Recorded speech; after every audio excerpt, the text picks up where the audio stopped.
Hello everyone, welcome back to education world. आज की इस वीडियो में हम एक्सरसाइज सॉल्यूशन का पार्ट 2 स्टार्ट करेंगे। पार्ट 1 में हमने सेक्शन ए एमसीक्यूज को डिस्कस किया था और पार्ट 2 में हम डिस्कस करेंगे सेक्शन बी जिसमें न्यूमेरिकल्स हैं ज़्यादातर। तो बिना देरी के वीडियो करते हैं स्टार्ट। तो पहला न्यूमेरिकल हमारे पास है B part. Find the momentum of body of mass 6 kg moving with a velocity of 25 metres पर सेकेंड। सो हमें मोमेंटम फाइंड करना है और हमें मास दिया हुआ है एंड वेलोसिटी भी गिवन है। तो अगर मोमेंटम का फार्मूला हम देखें तो हमारे पास मोमेंटम मास की गिवन है एंड वेलोसिटी गिवन है। तो हमारे पास momentum is equal to P is equal to M V. M is the mass and V is the velocity. So substitute the values. ये वैल्यू इस इक्वेशन में put करने के बाद 6 हमारे पास 6 kg मास है, 25 वेलोसिटी है, तो P आ जाएगा 150 newton second which is unit of momentum. Now C part कहता है कि what will be the velocity if momentum becomes 200। अच्छा, मोमेंटम अगर हम 200 कर दें तो वेलोसिटी क्या होगी? बाकी का डेटा पीछे वाले न्यूमेरिकल से ही लेना है। तो solution same equation. After rearranging we get v is equal p upon m, क्योंकि हमें वेलोसिटी कैलकुलेट करनी है एंड देन तो ये मास यहाँ पे मल्टीप्लाई हो रहा है, इस तरफ गया तो डिवाइड हो जाएगा, तो v equal to P upon M बन जाएगा। तो हमारे पास मोमेंटम 200 है और जो मास है वो 6 kg है, तो हमारे पास वेलोसिटी बन जाएगी 33.33 मीटर्स पर सेकेंड। हमारे पास सेकेंड क्वेश्चन का ए पार्ट है। When a free falling object moves toward earth due to the pull of earth on it, does the earth also move toward that object due to the reaction? अब इसका answer हमारे पास simple है। According to Newton third law of motion every action there is an equal and opposite reaction. तो अगर हम Newton के third law को फोकस में लाए तो डेफिनेटली अगर कोई ऑब्जेक्ट है जिसे अर्थ अट्रैक्ट कर रही है, यानी अर्थ एक फोर्स लगा रही है 9.8 मीटर्स पर सेकेंड की रफ्तार से किसी चीज़ को खींच रही है अपनी तरफ, तो डेफिनेटली अर्थ को भी वो ऑब्जेक्ट खींच रहा होगा। मीन्स अर्थ भी उसी ऑब्जेक्ट की तरफ मूव होगी। पर बिकॉज ऑफ हाई मास, क्योंकि अर्थ का मास बहुत ज़्यादा है, इसीलिए हमें वो मूवमेंट फील नहीं होती। But yes, definitely earth also move toward that object due to reaction according to Newton's third law of motion. Okay, 2 का बी पार्ट है। A body of mass 10 kg is moving with a velocity of 10 metres पर second. हमारे पास एक body है जिसका मास 10 kg है और वो मूव कर रही है 10 मीटर्स पर सेकेंड की रफ्तार से। A force act for 5 seconds to reduce its velocity to 2 meters per second. Find the body's momentum before and after applying the force on it. ठीक है, अब बॉडी पे जब फोर्स अप्लाई नहीं की थी तब का मोमेंटम हमें फाइंड करना है एंड फोर्स अप्लाई करने के बाद मोमेंटम के पे क्या फ़र्क आया है वो हमें फाइंड करना है। तो सॉल्यूशन से पहले हम बनाते हैं data. Mass of body m1 for example हमें 10 kg दिया हुआ है and velocity of body u1 equal to 10 metres पर सेकेंड। हमारे पास टाइम दिया हुआ है 5 सेकेंड और वेलोसिटी आफ्टर कोलिजन या आफ्टर फोर्स हम कहें तो वो हमारे पास है 2 मीटर्स पर सेकेंड। तो momentum before collision p is equal to M V. अब बिफोर कोलिजन मीन्स फोर्स लगाने से पहले की डेटा हम यूज़ करके मोमेंटम को कैलकुलेट करेंगे। तो p is equal to M हमारे पास before applying force 10 kg mass है एंड वेलोसिटी भी तब 10 मीटर्स पर सेकेंड आ रही है, यहाँ पे हमारे पास जो गिवन है। तो ये हो जाएगा हमारे पास मोमेंटम बिफोर कोलिजन है, before applying force 100 newton second. Now momentum sorry यहाँ पे आफ्टर आएगा, this will be after collision या आफ्टर अप्लाइंग फोर्स। तो हमारे पास वही फॉर्मूला रहेगा, बस डेटा में चेंजिंग ये आएगी कि हमारे पास मास तो सेम है पर यहाँ पे वेलोसिटी में डिफरेंस आ रहा है। तो आफ्टर अप्लाइंग फोर्स उसकी वेलोसिटी बन जा रही है 2 मीटर्स पर सेकेंड। तो हमारे पास 20 न्यूटन सेकेंड आ जाएगा momentum. So we can conclude that before applying force the momentum of the object या momentum of the body is 100 newton second, while after applying the force for 5 seconds the momentum of the body become 20 Newton second. हमारे पास फिर numerical आता है question number 5b में।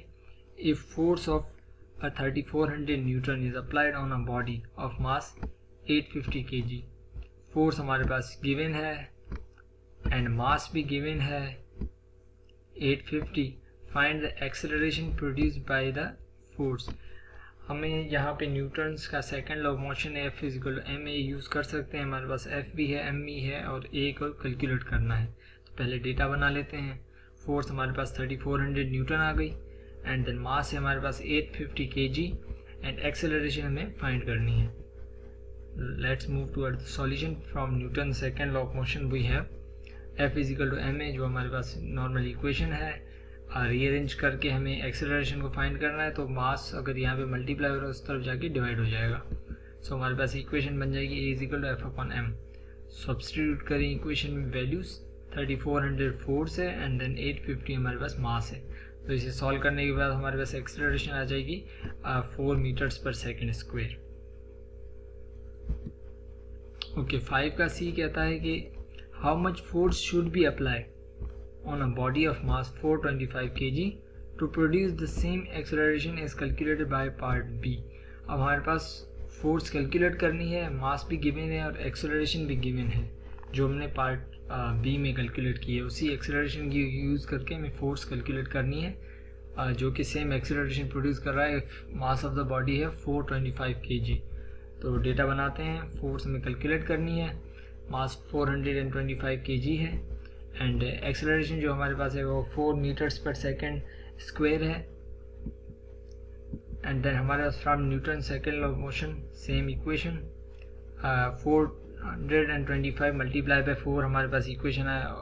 पिछले solution में हमने acceleration find की थी, तो हमारे पास जो फोर्स आएगी वो 1700 न्यूटन आएगी। तो अगर 425 kg मास वाली बॉडी में हम 1700 की न्यूटन की फोर्स लगाएं तो उसमें एक्सेलरेशन सेम प्रोड्यूस होगी। 6 से show the relationship between applied force and the acceleration produce in the body. तो हमने ये थ्योरी में भी डिस्कस किया है कि हमारे पास जो फोर्स और एक्सेलरेशन का रिलेशनशिप होता है वो directly proportional to one another होता है। जितनी फोर्स ज़्यादा उतनी एक्सेलरेशन ज़्यादा प्रोड्यूस होगी। और हमारे पास मास के साथ फोर्स का रिलेशनशिप इन्वर्स होता है। जितना मास ज़्यादा उतनी एक्सेलरेशन का रिलेशनशिप उल्टा होता है। जितना मास ज़्यादा उतनी एक्सेलरेशन कम प्रोड्यूस होगी। Find the mass of the body that is accelerated by applying a force of 200 newton that speed up to 35 metres पर सेकेंड स्क्वायर। ये बुक में वैल्यू थोड़ी यूनिट में गड़बड़ है, so actual unit will be 36 metres पर second square. तो data हम कैलकुलेट करते हैं। फाइंड द मास हमें कैलकुलेट करना है और फोर्स हमें गिवन है और एक्सेलरेशन गिवन है। तो हमारे पास जो न्यूटन का सेकंड लॉ ऑफ मोशन है उसी की इक्वेशन यूज़ करेंगे। Force is equal to ma, mass हमें कैलकुलेट करना है तो F/a बन जाएगा, क्योंकि यहाँ से ये a मल्टीप्लाई हो रहा है उस तरह जाके डिवाइड हो जाएगा। देन मास हो जाएगा 200/36, जो कि हमें 5.55 kg का मास मिलेगा। ओके, 6 का C कहता है कि what should be the acceleration of the same body if the applied force changes to 280 Newton. अब हमें एक्सेलरेशन फाइंड करनी है। अगर हम फोर्स की वैल्यू को चेंज कर दें, फोर्स की वैल्यू को 280 न्यूटन कर दें, तो हमारे पास जो एक्सेलरेशन होगी वो कितनी होगी। हमारे पास फोर्स ये आ गई, मास कैलकुलेट किया पीछे के न्यूमेरिकल में एंड देन एक्सेलरेशन हमें फाइंड करनी है। तो F is equal to ma, acceleration हमें फाइंड करनी है तो F/m बन जाएगा 280/5.55। तो ये हमारे पास एक्सेलरेशन आ जाएगी 50.45 मीटर्स पर सेकेंड स्क्वायर। उसके बाद 7 न्यूमेरिकल कहता है an empty car has 1200 kg mass, it's engine can produce acceleration of 4 meters per second square if 300 kg load is added to the mass by passengers and luggage, what acceleration the same engine will produce। तो हमें numerical में actually required find ये करना है कि acceleration find करनी है, पर उसको फाइंड करने से पहले हमारे पास जो लगेज ऐड या लोड एक्स्ट्रा जो ऐड हुआ है उससे पहले कि हमें फोर्स वगैरह कैलकुलेट करनी पड़ेगी to find the acceleration.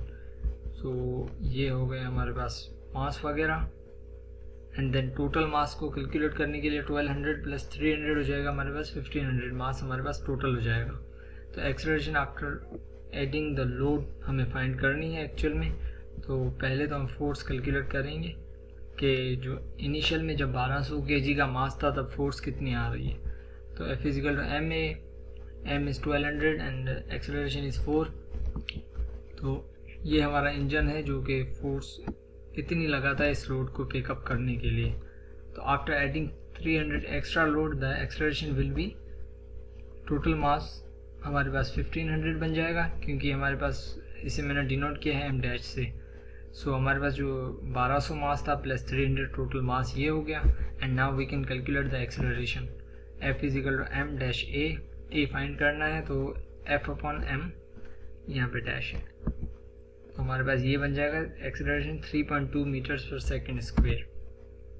8b है, mass of an object is 60 kg, find its weight on earth, moon, Mars, assume that the acceleration due to gravity, यानी जी की वैल्यू हमें यहाँ पे दी हुई है, हमें वेट कैलकुलेट करना है। तो W is equal to mg हमारे पास इक्वेशन है। So let's move to earth solution. W is equal to mg, अब mass on earth, okay so sorry weight calculate करना है हमें, यहाँ पे हेडिंग में मास नहीं वेट आएगा। सो हमारे पास जो अर्थ पे इस ऑब्जेक्ट का मास है जिसका मास 60 kg है, उसका वेट होगा 588 newton according to the 9.8। Now object moon पे अगर जाए तो उसका वेट 1.6 के हिसाब से होगा। 1.6 से मल्टीप्लाई कर दें 60 को, तो 60 मल्टीप्लाई बाई 1.6 96 न्यूटन हमारे पास वेट बन जाएगा on the moon of same object. अब अगर मार्स की बात करें तो वहाँ पे हमारे पास जी की वैल्यू है 3.7 मीटर्स पर सेकेंड स्क्वेयर, तो हमारे पास जो वेट बनेगा वो 60 मल्टीप्लाई बाय 3.7 बनेगा, जो कि 822 न्यूटन बनेगा। 9 का सी पार्ट कहता है, car is running on a circular part of highway having about 1000 metre radius, radius हमें गिवन है, और कार है वो सर्कुलर पाथ में मूव कर रहे हैं। The mass of car is 600 kg, मास भी हमें गिवन है, और वेलोसिटी हमारे पास 72 किलोमीटर पर आवर है। अब हमारे पास वेलोसिटी को अगर कॉन्सेंट्रेट करें तो हमारे पास 72 किलोमीटर पर आवर, ये स्टैंडर्ड यूनिट नहीं है, तो इसे हमने पहले कन्वर्ट करना होगा। सो हमें सेंट्रीपिटल फोर्स फाइंड करनी है और सेंट्रीपिटल एक्सेलरेशन फाइंड करनी है। R1 हमारे पास 1000 मीटर है जो कि रेडियस है, मास है 600 kg, एंड वेलोसिटी जो 72 किलोमीटर पर आवर आई है उसे मैंने कन्वर्ट किया है मीटर्स पर सेकंड में। 72 मल्टीप्लाई बाई 1000, क्योंकि किलोमीटर 1000 के इक्वल होता है, एंड देन आवर में 3600 सेकेंड। सो हमारे पास 20 मीटर्स पर सेकेंड आंसर आ गया वेलोसिटी का। देन सेंट्रीपिटल फोर्स है हमारे पास। फ्रॉम सेंट्रीपिटल फोर्स का फार्मूला हमारे पास है FC is equal to mv square upon r, तो वैल्यू सब्स्टिट्यूट करेंगे हम, and then we will get 240 newton centripetal force. अब हम कैलकुलेट करते हैं सेंट्रीपिटल एक्सेलरेशन। सेंट्रीपिटल एक्सेलरेशन का फार्मूला है v square upon r, v हमें गिवन है 20, एंड देन 20 का स्क्वायर डिवाइड बाई 1000, जो हमारे पास आंसर आएगा 0.4 मीटर्स पर सेकेंड स्क्वायर। क्वेश्चन नंबर 10 का B है, a block is placed on a wet slippery floor. The mass of block is 15 kg. When it pulled through the string and spring balance, it shows force equal to 303 Newton. Find the coefficient of friction.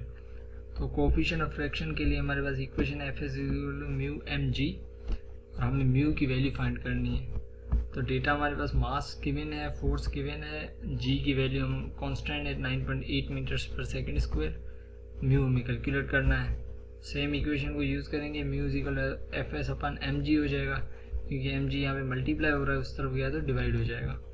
So substitute the values, हमें mu की value मिली 0.0204। Since coefficient of fraction is a ratio, so it doesn't have any unit. So that's all for this lecture. Next में हम नया chapter start करेंगे। Thank you. And यहाँ तक अगर आपको कोई भी क्वेश्चन है तो आपको पूछ सकते हैं।